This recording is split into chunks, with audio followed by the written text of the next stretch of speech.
नमस्कार। आज हम बात कर रहे हैं भारत के सबसे बड़े और एम्बिशियस डिफेंस प्रोग्राम्स में से एक एडवांस्ड मीडियम कॉम्बैट एयरक्राफ्ट यानी एएमसीए की।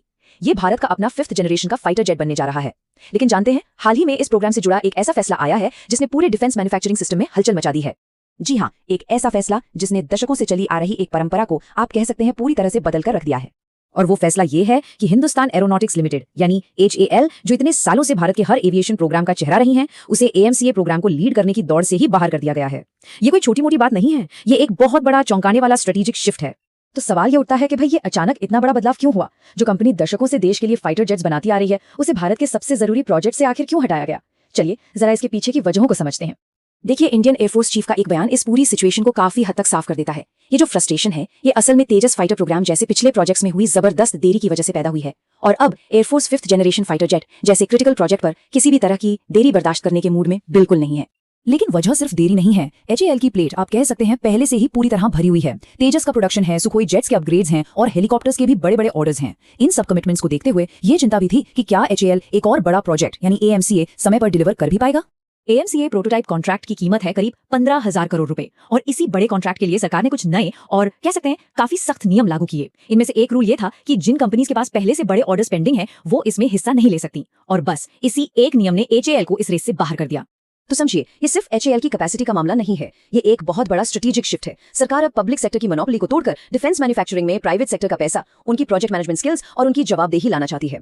ये एक पूरी तरह से नई सोच है, एक नया नजरिया। और इसी नई सोच के साथ अब मैदान में उतरे हैं नए खिलाड़ी। ऐसा पहली बार हो रहा है कि भारत की टॉप प्राइवेट कंपनियां इस ऐतिहासिक कॉन्ट्रैक्ट के लिए आपस में कम्पीट कर रही हैं। तो देखते हैं इस दौड़ में आखिर कौन कौन शामिल है। सबसे पहले और शायद सबसे मजबूत दावेदार हैं टाटा ग्रुप। वो अकेले बिड कर रहे हैं और एरोस्पेस सेक्टर में उनकी पकड़ तो पहले से ही काफी मजबूत है। ऊपर से लॉकहीड मार्टिन और एयरबस जैसी ग्लोबल कंपनियों के साथ उनकी पार्टनरशिप उन्हें एक बहुत बड़ा कंटेंडर बनाती है। दूसरे दावेदार हैं इंजीनियरिंग की दिग्गज company Larsen and Toubro LNT के नेतृत्व वाला एक कंसोर्टियम। इनके साथ भारत इलेक्ट्रॉनिक्स लिमिटेड और डायनामैटिक टेक्नोलॉजीज जैसी कंपनियां भी हैं, जो इस बिड को और भी ज्यादा दमदार बना देती हैं। और तीसरा ग्रुप है डिफेंस और इंजीनियरिंग फर्म भारत फोर्ज का। उनके साथ BML और डेटा पैटर्न्स जैसी कंपनियां हैं, जो इस मुकाबले को और भी ज्यादा दिलचस्प बना रही हैं।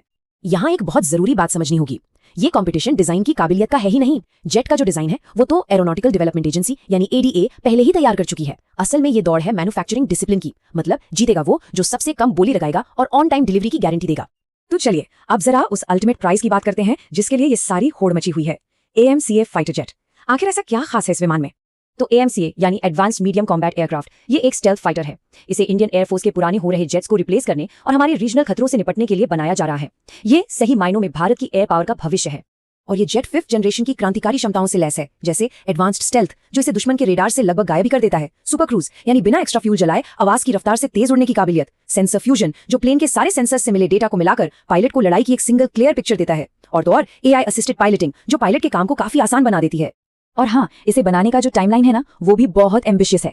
जीतने वाली फर्म को 2028 तक पहली उड़ान भरनी है, 2031 तक फुल प्रोटोटाइप तैयार करना है और 2035 के बाद सीरीज प्रोडक्शन शुरू करना है। मतलब ये एक बेहद टाइट डेडलाइन है। अब जरा बड़ी पिक्चर देखते हैं और ये समझते हैं कि आखिर ये AMCA प्रोग्राम भारत की नेशनल सिक्योरिटी और उसके इंडस्ट्रियल फ्यूचर के लिए इतना ज्यादा जरूरी क्यों है। देखिए, इसकी जियोपॉलिटिकल जरूरत तो साफ है। चीन का 5th जेन फाइटर J-20 पहले से सर्विस में है और J-35 टेस्टिंग फेज में है। अब इस रेस में बने रहने के लिए भारत किसी भी तरह की ब्यूरोक्रेटिक देरी का रिस्क नहीं ले सकता। AMCA का समय पर बनना बहुत बहुत ज्यादा जरूरी है।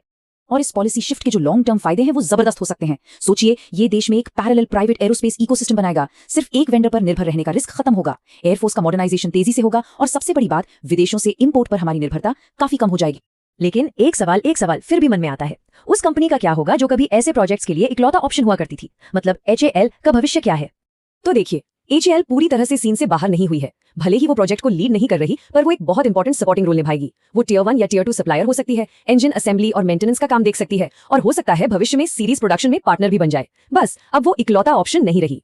तो हम कह सकते हैं कि हम इंडियन डिफेंस मैन्युफैक्चरिंग के एक नए दौर की दहलीज पर खड़े हैं। सरकार ने प्राइवेट सेक्टर पर एक बहुत बड़ा दांव खेला है। अब सवाल ये है कि क्या ये दांव कामयाब होगा? क्या ये भारत को वो हवाई ताकत देगा जिसकी उसे आज सख्त जरूरत है? खैर, इसका जवाब तो आने वाला वक्त ही देगा।